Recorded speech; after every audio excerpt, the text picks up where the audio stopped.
آپ جیسا کوئی ہوا ہے نہ کوئی بھی ہوگا،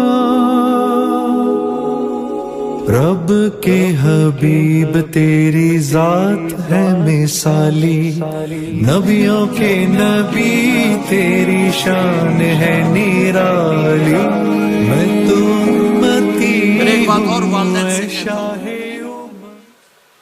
بچوں سے کہتا ہوں ماں باپ کی پسند کو سامنے رکھ کے شادی کرو۔ لو میرج چند دن کا خواب ہوتا ہے، پھر لڑائی کے سوا کچھ نہیں ہوتا ہے۔ اپنے ماں باپ کی مشورے سے، ان کی رائے سے شادی کرو، برکت ہوگی، ان کی دعائیں ملیں گی۔ ماں باپ سے کہتا ہوں اولاد کی رعایت کرو، ان پر زبردستی مسلط ایتھے ہی کرنی ہے اور نہیں کرنی، ایتھے ہی کرنی، یہ ظلم نہ کرو، یہ ظلم نہ کرو۔ شادی بچے کا حق ہے، شادی بیٹی کا حق ہے۔ شریعت نے بچی کو حق دیا ہے کہ وہ کہے میں نہیں کرنا چاہتی، وہ کہے میں نہیں کرنا چاہتا، یہ نافرمانی نہیں ہے، مسلط مت کرو۔ میرے نبی نے کہا میں نے جہاں بیٹی دی پہلے آسمان سے فرشتہ آیا، میں نے جہاں شادی کی پہلے آسمان سے فرشتہ آیا، ٹھیک ہے۔ حضرت فاطمہ کے لیے ابو بکر پیغام لائے، انکار کر دیا، عمر پیغام لائے، انکار کر دیا، علی پیغام لائے، جبریل آ گئے کہ اللہ فرما رہے ہیں فاطمہ علی کی ہے۔ کہ یا رسول اللہ، آ کے بولی نہیں، چپ۔ آپ نے کہا علی کیسے آئے؟ چپ۔ پھر آپ نے خود کہا فاطمہ کے رشتے کے لیے آئے ہو؟ کہا جی ہاں۔ تو آپ نے کہا انشاءاللہ۔ جبریل کے آنے کے بعد بھی کہا انشاءاللہ، یہ نہیں کہا بس ٹھیک ہے ہو گیا ڈن، وہی آ گئی ہے ڈن، نہیں نہیں نہیں نہیں۔ آپ اٹھ کے گھر چلے گئے، علی باہر نکل گئے، باہر صحابہ کھڑے تھے، کہنے لگے کیا ہوا؟ علی کہنے لگے انکار ہو گیا۔ وہ کہنے لگے کیسے؟ کہ کچھ کہا ہی نہیں۔ عبد الرحمن بن عوف کہنے لگے کچھ کہا تھا؟ کہ انشاءاللہ کہا تھا۔ کہ بس پھر ہو گیا، ہو گیا۔ یہ انشاءاللہ کیوں کہا؟ ہاں کیوں نہیں کی؟ اب گھر گئے، کس کو بلا رہے ہیں؟ فاطمہ۔ کون؟ جنت کی عورتوں کی سردار، حسن حسین کی ماں۔ جنت میں نور کی چمک اٹھے گی، جنتی پوچھیں گے یہ نور کیسا ہے؟ کہا جائے گا اوپر کی جنت میں علی و فاطمہ مسکرائے ہیں، ان کے داندوں کے نور سے جنت جگمگائی ہے۔ آپ نے کہا بیٹی فاطمہ علی کا رشتہ آیا ہے، ہاں کر دوں؟ اللہ اکبر، اللہ اکبر۔ کیا فاطمہ نے انکار کرنا تھا؟ کیا فاطمہ نے انکار کرنا تھا؟ بیٹی علی کا رشتہ آیا ہے، ہاں کر دوں۔ بیٹی فاطمہ ہو، رشتہ علی کا آیا ہو، اوپر سے جبریل آ چکا ہو، باپ محمد مصطفیٰ صلی اللہ علیہ وسلم ہوں، اور پھر وہ جا کے پوچھیں ہاں کر دوں۔ میرے بھائیو، مجھے نہیں پتا یہاں معاشرت کتنی کو بدلی ہے، لیکن ہمارے ہاں بیٹیوں سے نہیں پوچھا جاتا، اور دیہاتوں میں بچوں سے بھی نہیں پوچھا جاتا، بات تیرا کر دیتا ہے ہن بھاویں تو من یا نہ من۔ تمہاری بیٹی کا حق ہے کہ وہ کہے میں کروں گی، میں نہیں کروں گی۔ تمہارے بیٹے کا حق ہے وہ کہے میں کرتا ہوں، میں نہیں کرتا۔ اللہ کے واسطے ماں باپ سے کہتا ہوں جبر مت کرو، جبر مت کرو۔ بچوں سے کہتا ہوں اللہ کے واسطے لو میرج کے چکر میں مت پڑو، یہ دھوکہ ہے، یہ خواب ہے، یہ خواب ہے۔ زندگی اخلاق سے گزرتی ہے، شکلوں سے نہیں گزرتی، شکل و صورت سے نہیں زندگی گزرتی، اخلاق سے گزرتی ہے۔ دو واقعے اوپر نیچے ہوئے، ایک خاتون میرے پاس آ کے پھوٹ پھوٹ کے رونے لگی، کہا مولانا میرا خامد کھربوں پتی ہے، اربوں پتی نہیں، کھربوں پتی ہے، پر زبان اتنی گندی ہے کہ مجھے اس نے زندہ مار دیا ہے۔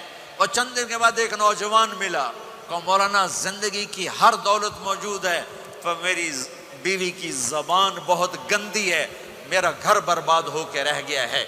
ایک جگہ عورت کی تیزی نے گھر کو آگ لگائی ہوئی ہے، ایک جگہ مرد کی تیزی نے گھر کو آگ لگائی ہوئی ہے۔ گھروں کی آبادی اچھے اخلاق سے ہوتی ہے۔ بڑوں سے کہتا ہوں چھوٹوں سے رائے لے کر قدم اٹھاؤ. چھوٹوں سے کہتا ہوں ماں باپ کی رائے کو داخل کر کے چلو.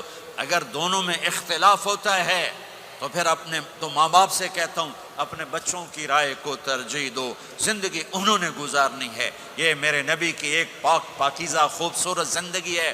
میرے بھائیوں، میں نے آپ کا زیادہ وقت لے لیا. احباب جمع ہے میر حال دل کہہ لے، پھر التفات دلے دوستاں رہے نہ رہے.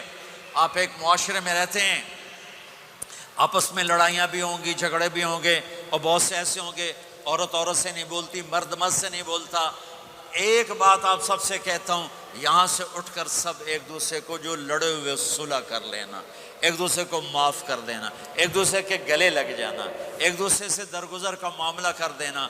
اور خامد اور بیوی اگر لڑے ہوئے ہوں تو ان کی صلح اتنی طاقتور چیز ہے کہ ان کے صلح کرتے اللہ ان کے پچھلے سارے گناہ معاف کر دیتا. شیطان روزانہ اپنی کچہری لگاتا ہے. شیطانوں سے پوچھتے ہاں بھائی کی کر کے آئے ہو؟ جی چوری کرائی. یوں سر ہلاتا ہے. ڈاکہ، نماز نہیں پڑھنے دی. ٹھیک. ایک لمبی فہرست ہوتی ہے. وہ ایک لنگڑا شیطان کالا جا پچھو کھلو کے آندا ہے، استاد جی میاں بیوی نو لڑایا کا پتر شاباش تو اگاں آ جا آ جا آ جا آ جا آ جا. اس کو گلے لگاتا ہے، اس کو پاس بٹھائے. اور کمبخت تو یہ ہے اصل کام. خامد اور بیوی کی لڑائی، نسلیں برباد ہو جاتی ہیں. نسلیں. ہر کلاس میں ٹاپ کرنے والے لڑکے نے 2 دفعہ خودکشی کی کوشش کی. ماں باپ کی لڑائی، ماں باپ کی لڑائی. تو میرے بھائیوں، اپنے نبی والے اخلاق کے ساتھ زندگی گزارنا سیکھو. سچ بولو. یہ آپ کا دیس ہے، اس کو ٹیکس پورا دو. اس کے ساتھ دھوکہ نہ کرو، اس کے ساتھ فراڈ نہ کرو، اس کے ساتھ 2 نمبری نہ کرو. دیانتداری کی زندگی گزارو، سچائی کی زندگی. یہاں مختلف مذاہب کے لوگ رہتے ہیں، سب کو عزت دو، سب کو احترام دو، سب کی قدر کرو. کون اللہ کے ہاں سہاگن ہے یہ تو موت کے بعد پتہ چلے گا، لیکن تمام کو احترام دو، تمام کو عزت دو. ایک غیر مسلم کا جنازہ گزرا، میرے نبی کھڑے ہو گئے. غیر مسلم کا میرے نبی کھڑے کہا یا رسول اللہ یہ مسلمان نہیں. آپ نے کہا انسان تو ہے، انسان تو ہے. اب اس کے احترام میں کھڑے ہو گئے. تو بھائیو، تمام اہل مذاہب کو عزت دو، احترام دو. تو انشاءاللہ یہ چھوٹا سا معاشرہ ایک خوبصورت جنت کا منظر بن جائے گا. تو سارے بھائی بہن نیت کرتے ہو نا، ایک دوسرے کو معاف کر دیا نا، ایک دوسرے سے صلح کرو گے نا اٹھ کے. اور جب آپ کچھ اپنی ترتیب کے ساتھ 4 مہینے 40 دن کا کوئی نظام بنا لو، نصاب بنا لو، اس سے انشاءاللہ آپ کی پوری زندگی میں دین آئے گا. اور ایک آخری بات کہہ کر میں دعا کراتا ہوں. دیکھو میرے بھائی بہنوں، ہم بڑے گناہ گار لوگ ہیں اور اللہ بڑا غفور الرحیم ہے. ہم گناہ گار ہیں، اللہ غفور الرحیم ہے. میرا اللہ کہتا ہے میرا بندہ تو اتنے گناہ کر کہ زمین سے اٹھا کر آسمان کی چھت کو لگا دے. اتنے کر کے زمین سے اٹھا کر آسمان کی چھت کو لگا دے. اس کے بعد صرف ایک دفعہ مجھ سے کہ یا اللہ معاف کر تو میں سارے ہی معاف کر دوں گا. کسی میں اتنا ظرف ہے؟ اتنے کر کے زمین سے اٹھا کر آسمان کی چھت کو لگا دے. پھر ایک دفعہ کہ یا اللہ معاف کر تو میں سارے ہی معاف کر دوں گا. تو میرے آپ کے تو گناہ ہی تھوڑے سے ہیں. میرے آپ کے گناہوں کی کیا حیثیت ہے؟ چند سال میں کوئی کتنے گناہ کر لے گا. میرا اللہ کہتا ہے زندگی بھی لے لے، طاقت بھی لے لے، زمین سے اٹھا کر آسمان کی چھت کو گناہ لگا دے. پھر ایک دفعہ آ کر کہنا یا اللہ معاف کر تو میں سارے ہی معاف کروں گا. تو میرے اللہ کو معاف کرنا پسند ہے، توبہ کرنا پسند ہے. میں ان ساری مستورات سے بھی درخواست کرتا ہوں، آپ سے بھی درخواست کرتا ہوں، آج تک جو ہم نے کیا، یا اللہ میری توبہ، آئندہ تیری مان کے چلوں گا. اس کی نیت کرتے ہو سارے بھائی بہن؟ کرتے ہو تو میرے ساتھ کہو ایک دفعہ یا اللہ میری توبہ. پھر کہو یا اللہ میری توبہ. پھر کہو یا اللہ میری توبہ. اتنا سا کام ہے. اگر مستورات نے آپ نے دل سے کہا ہے تو رب ذوالجلال کی قسم سارے گناہ معاف ہو گئے، سب معاف ہو گئے، سب معاف ہو گئے. آپ ایسے بیٹھے ہو جیسے ابھی ماں کے پیٹ سے جنم لیا ہے، جیسے ابھی ماں کے پیٹ سے جنم لیا ہے. پھر کبھی گناہ ہو جائے پھر معافی مانگیں، اللہ پھر معاف کر دے گا.